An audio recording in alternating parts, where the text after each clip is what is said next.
Boa noite a todos. É um prazer enorme estar com vocês de novo, tentando trazer uma pequena contribuição a essa doutrina bendita que salva todos nós, nos dando a bênção da compreensão, do amparo, né? Aonde nos ajuda a nós nos encontrarmos o nosso caminho. Para a noite de hoje, nessa conversa, nós trouxemos a todos os irmãos alguns trechos da história de um grande apóstolo de Jesus, que é o doutor Adolfo Bezerra Menezes Cavalcante, que todos nós conhecemos ele como doutor Bezerra de Menezes.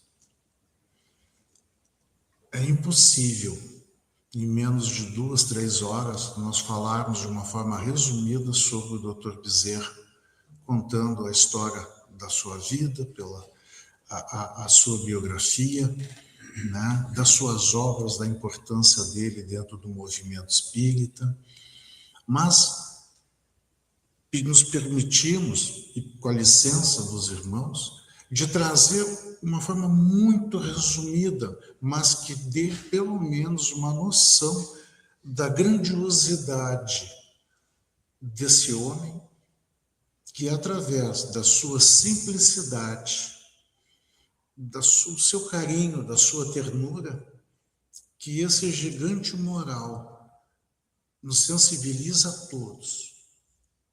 Quem lê a história do Dr. Bezerra, quem estuda as suas obras, não fica igual. A partir do momento em que nós estamos estudando a história dele, aonde nós pegamos aquelas máximas que ele cita, nós não conseguimos ficar indiferentes. Eu afirmo para os irmãos que são poucas leituras que nós temos que nos traz uma paz tão grande enquanto nós estamos lendo. Porque independente das dificuldades por todas que ele passou, nós nos apiedamos, mas ao mesmo tempo nós conseguimos entender o que é efetivamente, né, que ocorre quando a verdadeira fé, quando o verdadeiro a compreensão das lições do nosso Mestre Jesus, e é onde nós conseguimos chegar. Pois bem, antes de eu começar, eu vim aqui fazer uma cola, mas eu já esqueci de novo. O Dr. Bezerra nasceu em 1831, tá?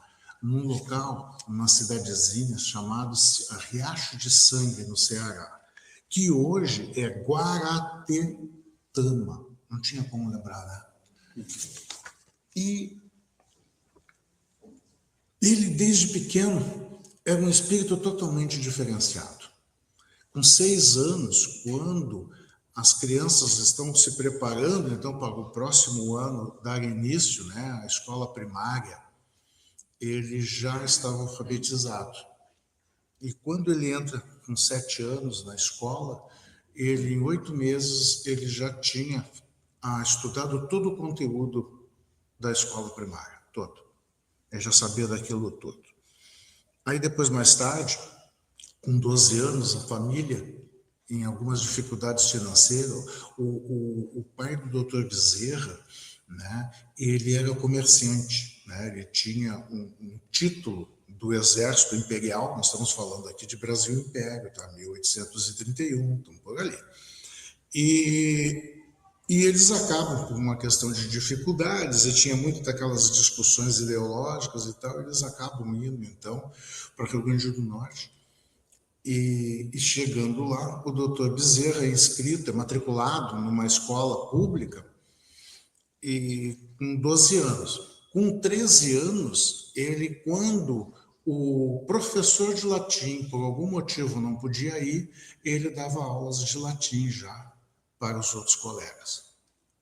E ele sempre foi assim, de uma inteligência ímpar, né? Dotado de ferramentas, né? Aonde já se noticiava, se criava uma expectativa do que ele vinha efetivamente fazer na reencarnação dele de 1831 até 1900.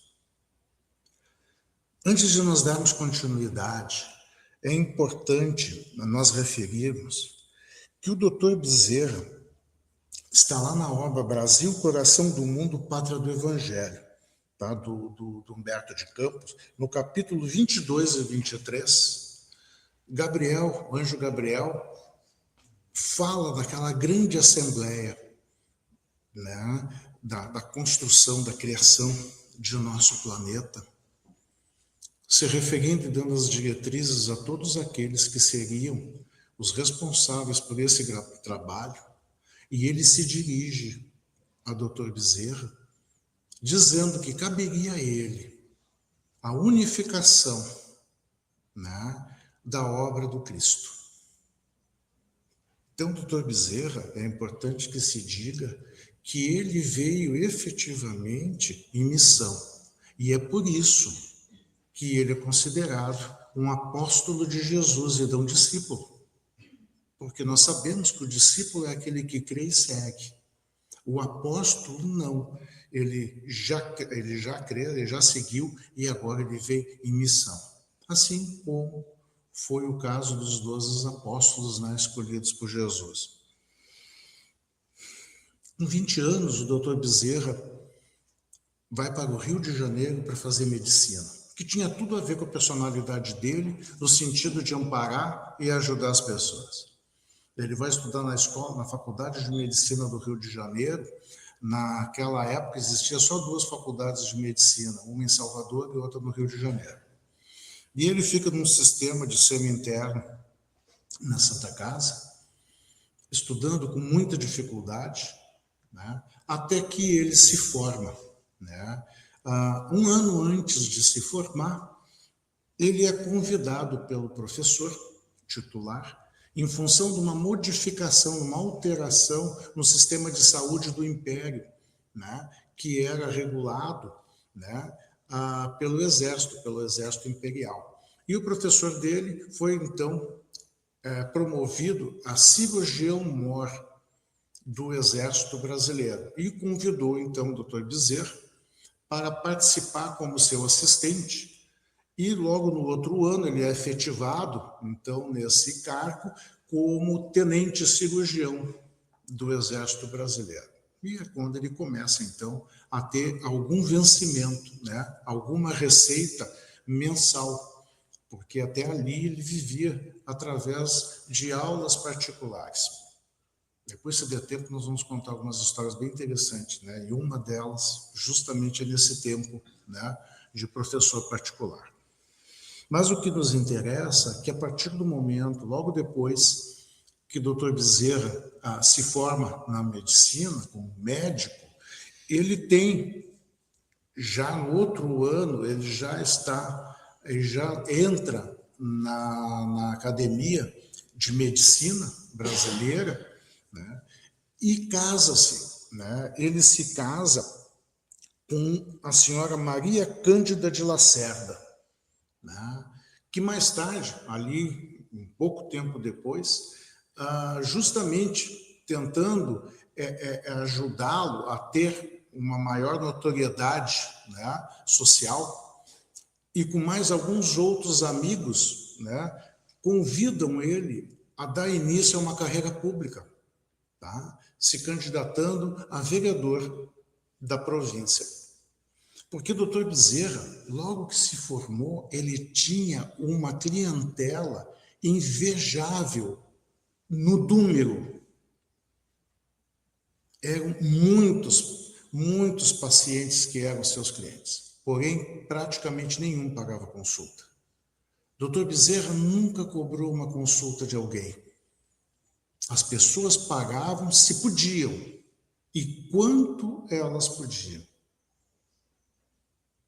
Ele traz justamente dentro desse entendimento, e nós pedimos a licença os irmãos para ler, porque justamente é uma citação um pouquinho mais comprida, e já desde pronto, deixando que isso não é qualquer uma crítica, né, à classe médica, né, porque esse entendimento é um entendimento pessoal do Dr. Bezerra dentro daquilo que ele estava se prontificando e que realmente ele fez. Ele dizia o seguinte, que um médico não tem o direito de terminar uma refeição, nem de escolher hora, nem de perguntar se é longe ou perto, quando um aflito qualquer lhe bate à porta. O que não acode por estar com visitas, por ter trabalhado muito e achar-se fatigado, ou por ser alta noite, mal o caminho ou o tempo, ficar longe ou no morro. O que, sobretudo, pede um carro a quem não tem o que pagar a receita, ou diz a quem chora à porta que procure outro. Esse não é médico, é negociante de medicina, que trabalha para recolher capital e juros dos gastos da formatura. Esse é o infeliz que manda para o outro o anjo da caridade que lhe veio fazer uma visita e lhe trazia a única espórtula que podia saciar a sede de riqueza do seu espírito, a única que jamais se perderá nos vai-e-vens da vida. Olha que interessante. Ele viveu sempre vivendo isso aqui. Ele sempre foi fiel às suas convicções e àquilo que ele falava. Quando nós falávamos, né, que a prece que mais encanta, que mais agrada ao nosso mestre é aquela prece através do trabalho, com certeza, né, era essa prece que o nosso pai se referia. Quando ele é casado com Dona Cândida, ele tem 2 filhos. Mas, em 5 anos de casado, ela é acometida por uma doença seríssima e ela acaba incorrendo em óbito, ela desencarna, deixando, então, um filho de 3 e um de 1 ano e alguns meses, né, que acabaram sendo cuidados por sua irmã materna, que mais tarde casa-se com o doutor Bezerra, que é a Dona Cândida Augusta de Lacerda Machado.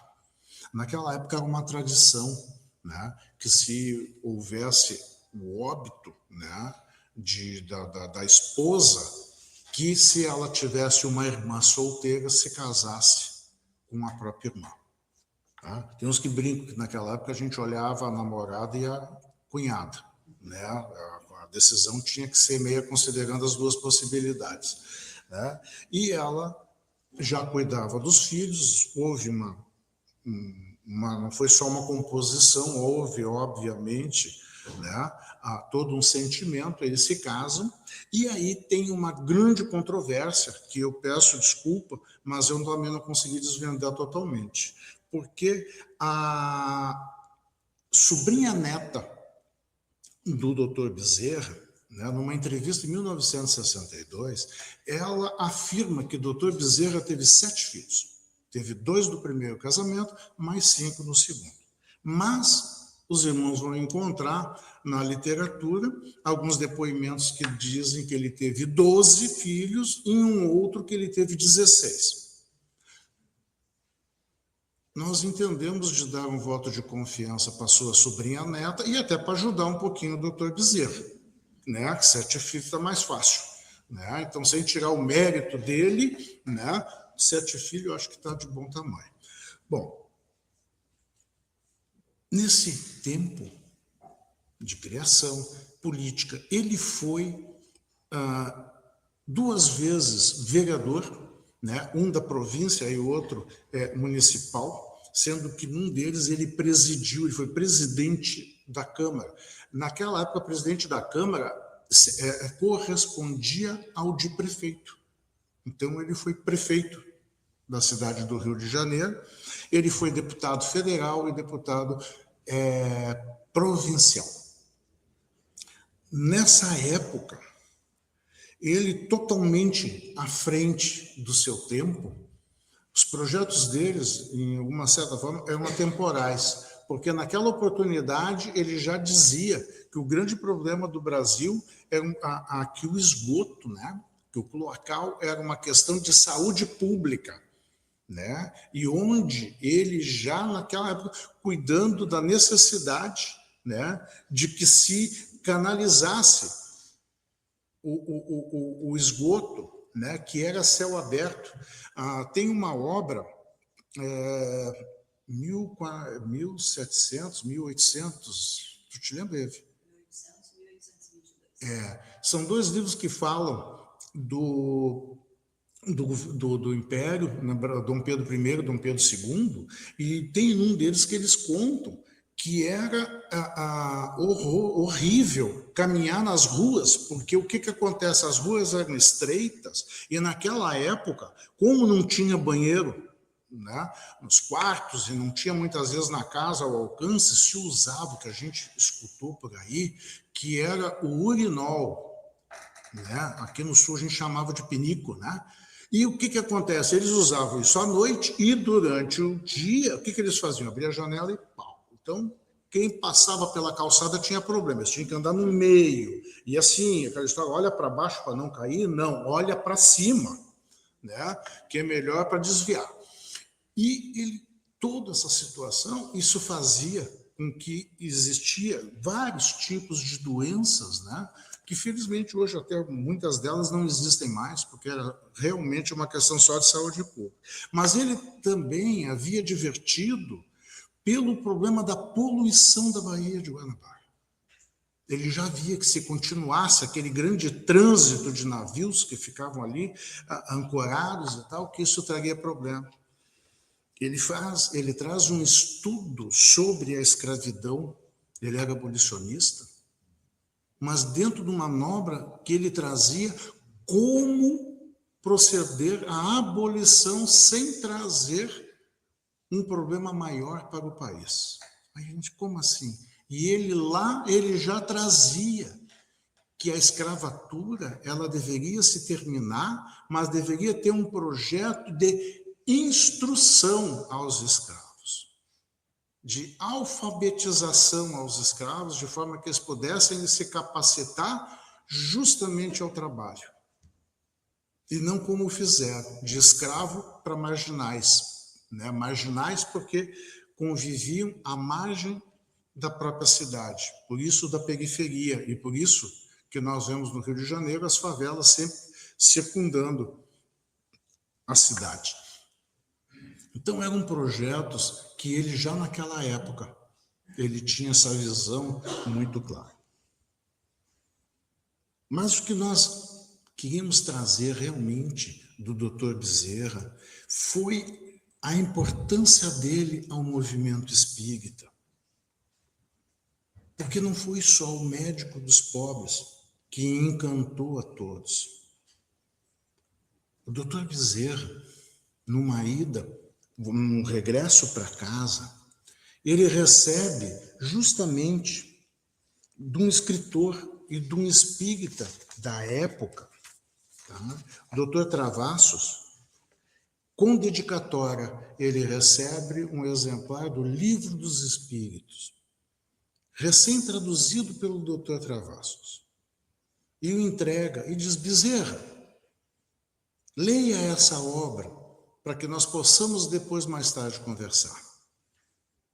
Ele agradeceu, pegou aquela obra e tal, e quando ele pega o bonde de volta para casa, isso levaria em torno de 1 hora, 1 hora e meia, ele, que nem as palavras dele, como não tinha nenhum tipo de distração, olhei aquele livro e pensei que o fato de ler não faria com isso que fosse, não seria em lendo que eu iria para o inferno.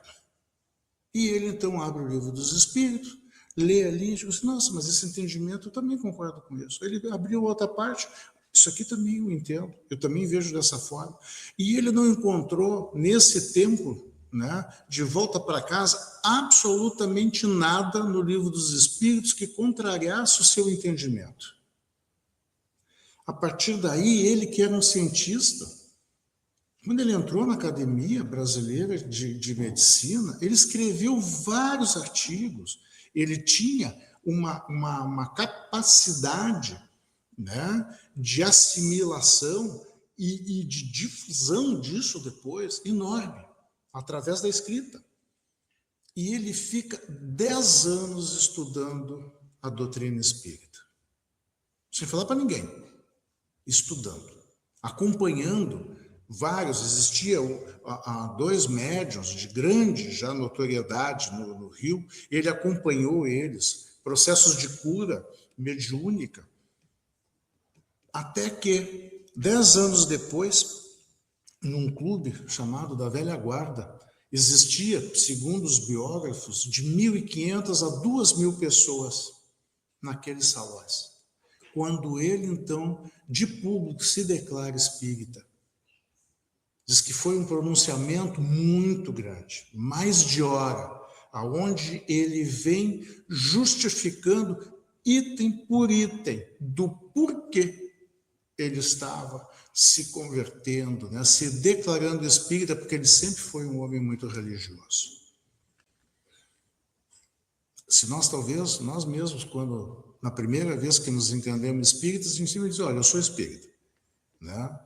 Ele não, ele ficou 1 hora, pelo menos, trazendo, sistematizando cada item, para mostrar que realmente não houve uma simpatia, ou não é aquele chamado que nós temos, né, de vir ao encontro, né, dessa doutrina. Né? Ele vem explicando e ele não, e em verdade ele não está se justificando, mas ele está estimulando a todos aqueles que o escutam a refletir, né, da coerência de tudo aquilo que na época constava no Livro dos Espíritos, que as outras obras ainda não estavam publicadas. De posse disso, ele passa a ser, então, um ferrenho defensor da doutrina, e ele começa a escrever com o pseudônimo de Max, né? Ele usava um outro nome, não usava o de Bezerra, e ele tinha um periódico no jornal O País com Z, que tinha uma tiragem, talvez uma das maiores de toda a América Latina. E ele, todos os domingos, ele escrevia sobre espiritismo, principalmente respondendo, né, aquelas agressões públicas, principalmente da Igreja Católica da época, né, que trazia ele praticamente quase como se fosse um anticristo, né, daquela coisa dos infernos, né, tá falando, é coisa do diabo. E ele também teve várias outras periódicos que ele escrevia, do próprio Reformador, né? Mas existia naquela época, dentro do movimento, uma discussão muito grande, uma briga ferrenha, tá? Com aqueles que viam o espiritismo pelo lado científico, e eles se autotitulavam pelos científicos, que não via o espiritismo como uma religião, e sim como um fenômeno físico que deveria ser estudado. A materialização, as psicografias, né? A psicofonia, onde se era estudado. Então, não era necessariamente estudado por espíritas, né? Mas por espiritualistas que tentavam entender, eles aceitavam o fenômeno e estavam tentando estudá-los. E existia outra frente que o Dr. Bezerra participava, que eram os chamados místicos. E esses místicos ouviam o espiritismo como uma religião, como uma doutrina.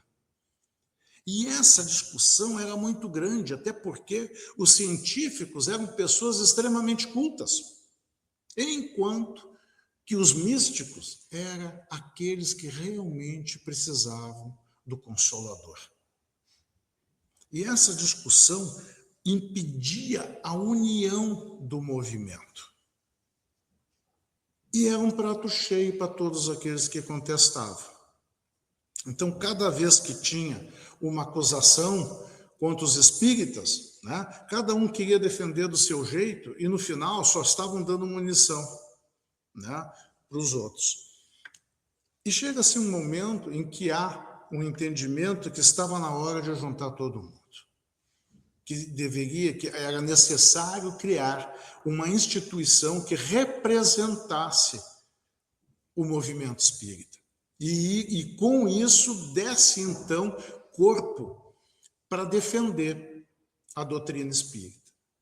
Entende-se, então, de fundar a FEB, a Federação Brasileira Espírita, e é convidado o Dr. Bezerra como para ser seu presidente. Ele aceita a presidência já no meio de muitas dificuldades, né, em função do tipo de vida que ele levava. Ele fica como presidente uma gestão, depois, mais tarde, ele se mantém como vice, e lá no final, ele pega, então, pela terceira vez o mandato e se mantém presidente até a hora da sua morte. Foi talvez a maior dificuldade que o Dr. Bezerra teve enquanto encarnado. Foi com o movimento espírita. Aqueles humildes que iam ao seu encontro pedir ajuda eram gratos pelo carinho, pela atenção, pelo diagnóstico e pelo tratamento, né? Pela terapia. No entanto, dentro do movimento, não. O movimento concordava com ele desde que os seus interesses não fossem contrariados. Onde a chaga da vaidade, do ego, do orgulho, sempre falaram muito mais alto do que as palavras do Dr. Bezerra. E ele sempre disse que união não era imposição, que deveria haver um consenso. E a única palavra que poderia unir o movimento era o amor. E essa foi praticamente um mantra dele durante todo o tempo que ele esteve junto ao movimento espírita brasileiro. Ele sofreu muito com isso. Foi o tempo todo, quando não era a igreja, né, sentando o pau nele, era na própria casa, na própria FEB, aonde ele recebia as resistências, as traições, né, as inverdades, e ele nunca desistiu. Não quer dizer com isso que isso não o afetava. Afetava e muito. Mas ele sabia efetivamente do que ele devia fazer e de que forma. E aí, meus irmãos, existe uma coisa muito interessante. Quando nós efetivamente resolvemos viver o Cristo, quando nós desassociamos, ou melhor, não nos desassociamos de Jesus, quando nós saímos daqui da segunda-feira e nos mantemos com Ele durante toda a semana, até a próxima segunda-feira, a vida se torna mais fácil. Mesmo com todas as dificuldades e desafios. Mas nós conseguimos viver efetivamente aquele que nos salva, aquele que nos mostra o caminho. E o Dr. Bezerra sempre esteve com Jesus. Ele sempre viveu a palavra. Ele sempre seguiu a obra do nosso mestre. E isso dá a ele uma perseverança, dá a ele um estímulo tão grande que mesmo cada vez mais cansado, mais doente, mais miserável financeiramente falando, e ele se mantinha rígido, né?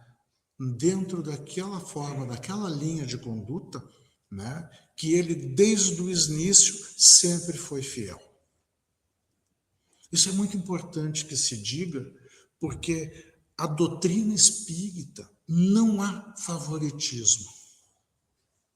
O fato de nós termos um grande médium não faz com que a vida dele seja mais fácil. Os maiores médiuns que nós tivemos agora, no passado recente, Chico Xavier, qual foi o favoritismo que ele teve? Doenças cardíacas o tempo todo, com algum tipo de moléstia, uma vida extremamente simples, paupérrima, vivendo de uma aposentadoria que ele nunca conseguiu gastar toda ela no mês, porque sempre alguma ajuda, alguma coisa ele tinha para os outros, né? Da nossa irmã Sueli Schilber, que deve ter passado aqui nessa casa, eu acho que ela deve ter vindo, mesma coisa, sempre recebendo o apoio daqueles que lhe queriam bem, para que pudesse dar um mínimo de conforto para a sua existência. A dona Ivone do Amaral Pereira nunca teve uma casa própria, sempre morando de favor, sempre precisando de alguém que a ajudasse, né, no seu sustento. O próprio Givaldo Franco, quando nós vemos, mas o Givaldo viajou por nem sei quantos países, sim, e pergunte com dinheiro de onde que foi, que o Givaldo sempre viveu da sua aposentadoria ou do seu salário. Absolutamente nunca entrou R$1 endereçado à mansão do caminho que fosse para ele. E assim tantos outros.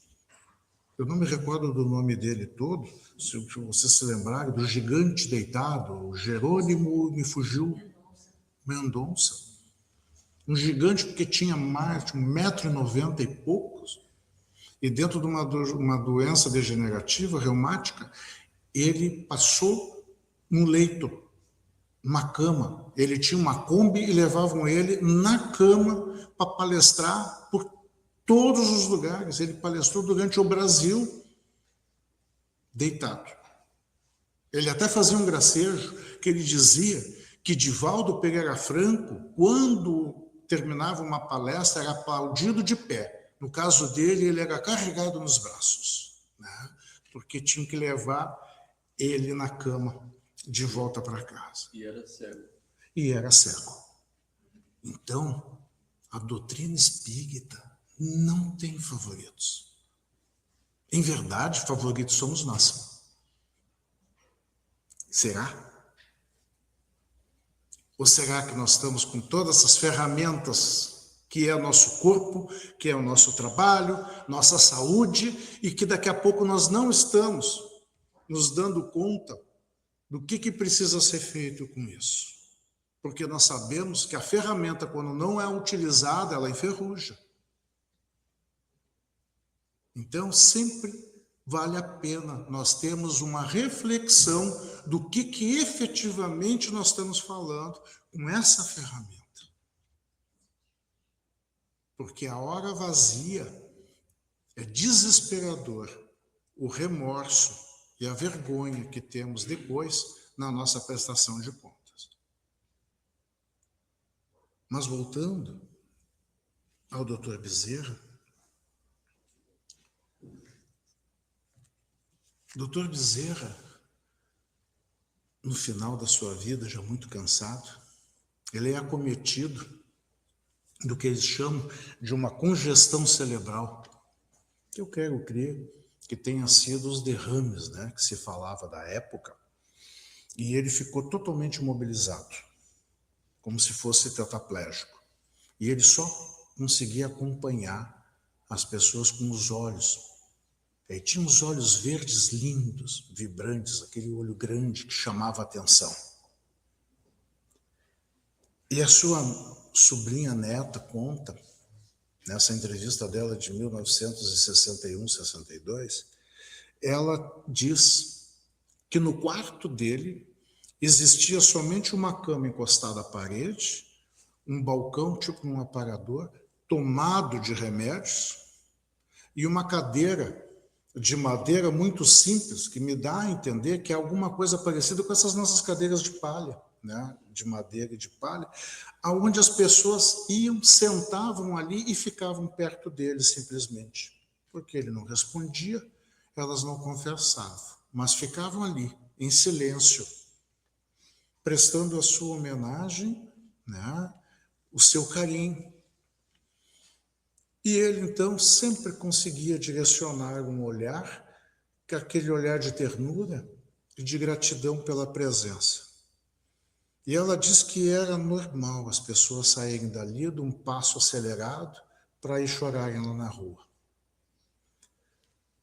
Em função justamente da dificuldade financeira da família, todos aqueles que iam visitar ele ficavam ali alguns minutos junto com ele, porque em 3 meses ele nunca ficou sozinho, nem de dia nem de noite. Sempre teve alguém sentado ao seu lado. E as pessoas criaram, então, uma tradição, vendo a dificuldade, e eles pegavam aquele dinheiro que eles dispunham e cuidadosamente botavam debaixo do travesseiro dele. E saíam. No final do dia, alguém ia lá para arrumar a cama, provavelmente para sua própria higiene, e recolhia. Recolhia tudo que tinha posto ali, que era para o sustento da família.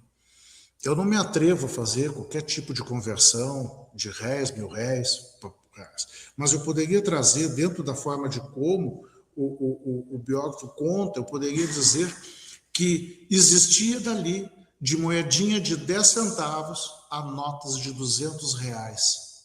Porque não eram só os humildes, existia também pessoas abonadas que reconheciam, viam nele quase que um santo e o reverenciavam, né? Justamente por toda a sua história.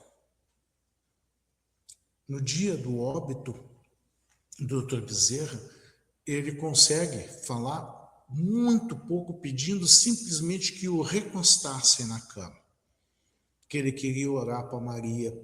Ele era um grande devoto da Virgem Maria. Existia uma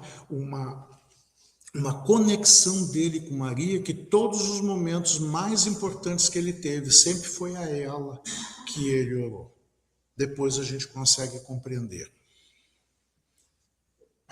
E então eles levantam ele um pouquinho, ele ora para Maria e ele desencarna sem nenhum tipo de outro movimento, sem nenhum estertor, nada. Simplesmente foi aquela velhinha que apagou. Isso cria-se uma comoção enorme dentro da sociedade, né? No outro dia, no jornal O País, conta-se da perda que houve, né? E existia um verdadeiro cortejo, né? A sua habitação em sua homenagem. Houve aqueles que não eram espíritas, mas o reconheciam, que pediram, inclusive, encomendaram uma missa que tinha um nome, eu não me recordo agora o nome, que dava para essa cerimônia, né? Não sei, não é desapega, tem algum outro nome, tem o liberta-se, alguma coisa assim. E o jornal conta, no dia, né, no tal dia, tal hora, haverá uma missa, assim, assim, assim. E o vigário-geral soube, e já com tudo marcado, até uma orquestra que estaria lá fazendo toda a parte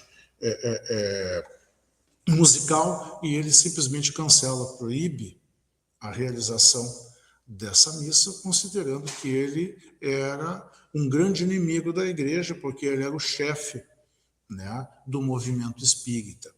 E que ninguém se doeu com isso, todas as pessoas que estavam na igreja conseguiram o roteiro até o cemitério, né, onde o Dr. Bezerra já estava, já tinha sido enterrado. Em 1950, 50 anos depois, Francisco Cândido Xavier nos conta que em desdobramento numa noite, ele é conduzido ao alto e quando chega lá, há um grande festejo, uma grande comemoração dos 50 anos de desencarnação do Dr. Bezerra. Com todo aquele burburinho, ele é levado, então, à janela e ele olha uma multidão de pessoas e ele pergunta: quem são? E é dito para ele: são todos aqueles que você ajudou e estão aqui em sua homenagem, em uma demonstração de gratidão. E ele diz: mas não conheço ninguém. E aí foi dito: não é você que deve conhecer, mas eles todos lhe conhecem. Nesse momento, foi concedido para o Dr. Bezerra, tá, a faculdade que nós chamamos de... me fugiu aqui, de migração individual. Tá? A migração individual que nós falamos é quando um espírito chega a um grau de evolução aonde ele já pode ascender a um outro mundo. Tá? Isso nós vamos encontrar lá na Gênese, tá? No capítulo 11, no item 35 e 37, migração individual.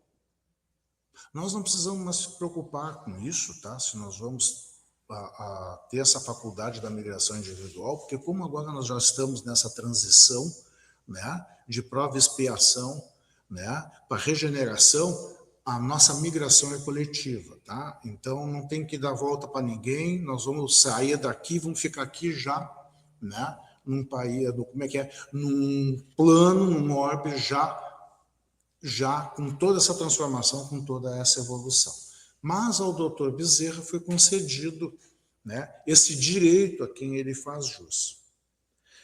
E aí ele olha para aquela entidade que lhe comunica e ele diz que muito respeitosamente ele gostaria de ficar. Porque enquanto haver um coração que sofre, enquanto haver uma doença, enquanto haver, né, aquele filho que está quase partindo nos braços de uma mãe, enquanto haver dor, ele gostaria de ficar e continuar trabalhando. E ele pedia veementemente para que a Mãe Maria lhe concedesse essa graça. Chico conta que daqui a alguns momentos aparece uma jovem muito bela, né, com uma roupa vibrante, né, iluminada, descendo uma escada, e ela traz um pergaminho luminoso. E quando chega à frente do Dr. Bezerra, ela abre e lê que a pedido de Bezerra e por concessão e graça de Maria, era concedido a ele ficar mais 50 anos. Pelo visto, ele teve mais uma outra moratória, porque nós sabemos que ele continua como responsável, como coordenador de toda a parte de saúde do nosso orbe. Esse era o Dr. Bezerra.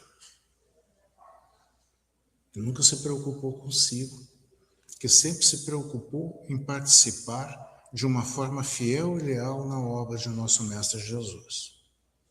O que nós fazemos aqui hoje, o que essa casa faz, a esse aviso que o irmão comentou, dos estudos sistematizados, tudo isso é criação do Dr. Bezerra quando ele assumiu a presidência da FEB.